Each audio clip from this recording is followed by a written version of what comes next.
दोस्तों, रामायण की कथा तो सभी ने सुनी या पढ़ी होगी, जिसमें श्री राम और माता सीता के जीवन से जुड़े पहलुओं को दिखाया गया है। उन्हीं में से एक कहानी में बताया गया है कि कैसे मर्यादा पुरुषोत्तम राम अपनी पत्नी सीता को एक धोबी की बातों में आकर अयोध्या छोड़कर जाने को कह दिया था। लेकिन क्या आपको पता है कि वो धोबी के रूप में जन्मा एक पक्षी था, जिसके श्राप की वजह से ही माता सीता को वन में भटकना पड़ा था। जी हाँ, आपने सही सुना, माता सीता को श्राप मिला था। ये सीता को किस पाप की सजा मिली जो उन्हें वन वन भटकना पड़ा? मिथिला नगरी में जनक राजवंश राज करता था। उन्हीं में से एक राजा क्षीरध्वज थे। एक बार यज्ञ के लिए वो जमीन जोत रहे थे। उसी समय वहां से एक छोटी कन्या निकलती है। इस सुंदर कन्या को देखकर राजा को बहुत खुशी हुई। उन्होंने उस कन्या को अपनी पुत्री बना लिया। उसका नाम सीता रखा। एक दिन सीता अपनी सहेलियों के साथ बगीचे में खेल रही थी। वहां उन्हें एक तोते का जोड़ा दिखाई दिया जो बहुत ही खूबसूरत था। वे दोनों पक्षी एक पर्वत की चोटी पर बैठकर बातें कर रहे थे। पृथ्वी पर श्रीराम नाम से विख्यात एक बड़े सुंदर राजा होंगे। उनकी महारानी का नाम सीता होगा। श्रीराम सीता के साथ कई वर्षों तक राज्य करेंगे।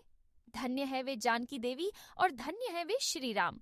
तोते की ऐसी बातें सुनकर सीता ने सोचा कि ये दोनों तो मेरे ही बारे में बातें कह रहे हैं। इन्हें पकड़कर मैं इनसे अपने जीवन से जुड़ी सारी बातें पूछ सकती हूँ। इसीलिए उन्होंने अपनी सहेलियों से उन दोनों पक्षियों को पकड़कर लाने को कहा। उनकी सहेलियां उस पर्वत पर गई और दोनों पक्षियों को पकड़ कर ले आई। माता सीता उन पक्षियों से कहती है कि तुम दोनों बहुत सुंदर हो। देखो, डरो नहीं, मैं तुम्हें कोई नुकसान नहीं पहुंचाऊंगी। तुम बस मुझे ये बताओ कि तुम कौन हो और कहाँ से आए हो। राम कौन है और सीता कौन है? तुम्हें उनके बारे में कैसे पता है? माता सीता के पूछने पर दोनों पक्षी बताते हैं कि एक बहुत विख्यात महर्षि वाल्मीकि हैं। हम दोनों उन्हीं के आश्रम में रहते हैं। महर्षि ने रामायण नाम का एक ग्रंथ लिखा है, जिसका पाठ उन्होंने अपने शिष्यों को भी कराया है। उन पक्षियों ने सीता को ये भी बताया कि इस ग्रंथ में महर्षि वाल्मीकि ने बताया है कि महर्षि दृश्य श्रम के द्वारा किए गए पुत्रुष्ट यज्ञ से प्रसन्न होकर भगवान विष्णु, राम, लक्ष्मण, भरत और शत्रुघ्न ये 4 मानव शरीर धारण कर पृथ्वी पर जन्म लेंगे। बड़े होने पर श्री राम महर्षि विश्वामित्र और अपने छोटे भाई लक्ष्मण के साथ हाथ में धनुष लिए मिथिला आएंगे और शिव जी के धनुष को तोड़कर सीता से विवाह करेंगे। फिर उस पक्षी के जोड़े ने कहा है, सुंदरी, हमने तुम्हें सब कुछ बता दिया, अब हमें छोड़ दो, हम जाना चाहते हैं। पक्षियों की बातें सुनकर माता सीता के मन में और भी बातें जानने की इच्छा हुई। उन्होंने उन दोनों से पूछा कि राम कहाँ होंगे, वे किसके पुत्र हैं, कैसे वो मिथिला आकर जानकी से विवाह करेंगे। नर तोता बोला कि श्री रामचंद्रन का मुखकमल के समान सुंदर नेत्र, बड़े बड़े और खिले हुए नासिका, ऊंची पतली बजाएं घुटनों तक, गला शंख के समान होगा। मैं उनका क्या वर्णन करूं, जिनके गुणों का बखान सौमुख वाला भी नहीं कर सकता। दोनों पक्षी कहते हैं कि जानकी देवी धन्य है, जो जल्द ही रघुनाथ जी की पत्नी बनकर उनके साथ कई वर्ष तक राज करेंगी। लेकिन तुम कौन हो? पक्षियों की बातें सुनकर सीता ने कहा कि जिसे तुम लोग जानकी कह रहे हो वो मैं ही हूँ। माता सीता उन्हें कहती है कि मैं तुम दोनों को तभी छोड़ूंगी जब श्रीराम यहाँ आकर मुझसे विवाह करेंगे। तब तक तुम दोनों आराम से मेरे घर में रह सकते हो। ये सुनकर मादा तोता जानकी से कहती कि हम वन के पक्षी हैं, हमें घर में सुख नहीं मिलेगा। मैं गर्भवती हूँ, मुझे जाने दो। मैं अपने स्थान पर जाकर बच्चे पैदा करूंगी। आप चाहे तो उसके बाद फिर से यहाँ आ जाऊंगी। उसके कहने पर भी सीता जी ने उसे नहीं छोड़ा।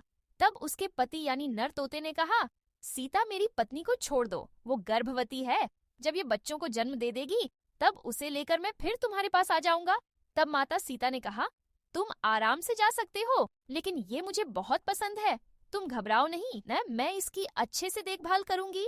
जब सीता ने उस मादा तोते को छोड़ने से मना कर दिया, तब वो पक्षी दुखी हो गया। पक्षी दोबारा सीता जी से निवेदन करता है कि मैं अपनी पत्नी के बिना जिंदा नहीं रह सकता, इसलिए इसे छोड़ दो। माता सीता, तुम बहुत अच्छी हो, मेरी प्रार्थना मान लो। इस तरह उसने बहुत समझाया, लेकिन सीता ने उसकी पत्नी को नहीं छोड़ा। तब मादा पक्षी ने क्रोध में सीता को श्राप दिया कि जिस प्रकार तू मुझे इस समय अपने पति से अलग कर रही हो, वैसे ही तुझे भी स्वयं गर्भवती की अवस्था में श्री राम से अलग होना पड़ेगा। कुछ दिन बाद पति से बिछड़ने के दुख में मादा पक्षी के प्राण निकल गए। पत्नी की मौत हो जाने पर नरपक्षी दुखी हो गया। फिर वो सीता जी से बोला कि मैं मनुष्यों से भरी श्री राम की नगरी अयोध्या में जन्म लूंगा। मेरे ही कारण तुम्हें पति के वियोग का दुख उठाना पड़ेगा। ये कहकर वो वहां से उड़ जाता है।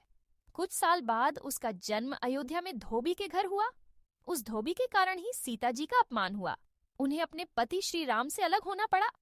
उस तोते का श्राप ही सीता जी के पति श्री राम से बिछड़ने का कारण बना। इसीलिए जब माता सीता गर्भवती थीं, तो उन्हें भी पति से दूर वन में रहना पड़ता है। आपने अक्सर लोगों को कहते सुना होगा कि हमें हमारे कर्मों का फल हमें यही मिलता है। इस कहानी से यह बात सिद्ध भी हो जाती है कि कर्म के फल से कोई भी नहीं बच सकता, फिर चाहे वह भगवान राम हो या सीता। सभी को अपने कर्मों को फल भोगना पड़ता है। हमारी वीडियो आपको अच्छी लगी हो तो कमेंट बॉक्स में जय श्री राम अवश्य लिखें। धन्यवाद।